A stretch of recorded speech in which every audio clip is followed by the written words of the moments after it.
Khairpur bureau chief Ayaz Ahmed Sohu. Khairpur में malaria का आलमी दिन मनाया गया और मलेरिया के आलमी दिन पर आगाही रैली भी निकाली गई। रैली मलेरिया ऑफिस से निकाली गई, जो चाटिया मोड़ से होती हुई मलेरिया ऑफिस पर इख्तिताम पजीर हुई, जिसके बाद मलेरिया से आगाही मुतल्लिक सेमिनार भी मुनक्किद किया गया, जिसमें डिस्ट्रिक्ट हेल्थ ऑफिस मलेरिया सियासतमादी आम शहरियों भरपूर शिरकत की।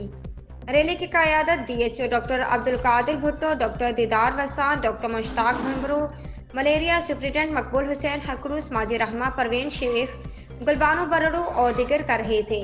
इस मौके पर डॉक्टर दीदार वसात ने मीडिया से गुफ्तगू करते हुए कहा कि आज मलेरिया का आलमी दिन मनाया जा रहा है और मलेरिया का आलमी दिन मनाने का मकसद ये है कि मलेरिया से बचाव के लिए आगाही फराहम की जाए कि मलेरिया से कैसे बचाव मुमकिन है और मलेरिया बामुकाबले आम बुखार से मुख्तलिफ और ख़तरनाक है।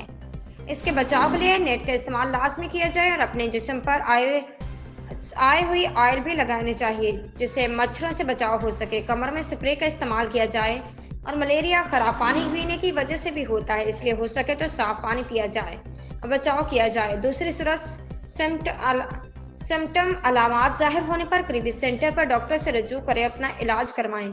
ऐसे ख्यालात का इजहार उन्होंने मीडिया से गुफ्तगू करते हुए किया, जबकि सिविल सोसाइटी और समाजी रहनुमाओं का कहना था कि मलेरिया सुप्रिटेंडेंट मकबूल हुसैन हकरू का ये अच्छा अमल है।